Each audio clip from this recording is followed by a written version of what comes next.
জীবনে মানসিকভাবে শক্ত হওয়াটা খুব জরুরি।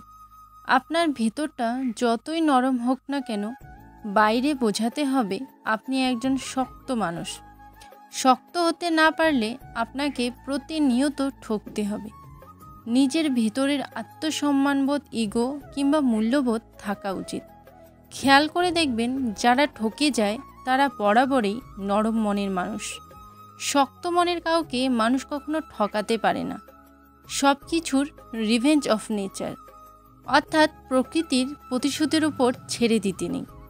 কিছু বিষয় আপনার নিজেরও প্রতিশোধ নেওয়া দরকার।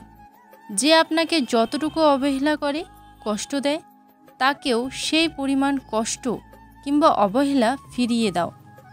জীবনে ভালো থাকার জন্য হলেও একটু কঠোর হওয়া দরকার। যে কোনো কিছু সহজে পেয়ে গেলে মানুষ মূল্য দিতে জানে না। মানুষ হিসাবে আপনি সহজ হতে পারেন, তবে সস্তা কিংবা সহজলভ্য হতে দিবেন না। যে আপনাকে যতটুকু দিবে তাকে ততটুকু ফিরিয়ে দিতে শিখুন, হোক সেটা আঘাত কিংবা ভালোবাসা।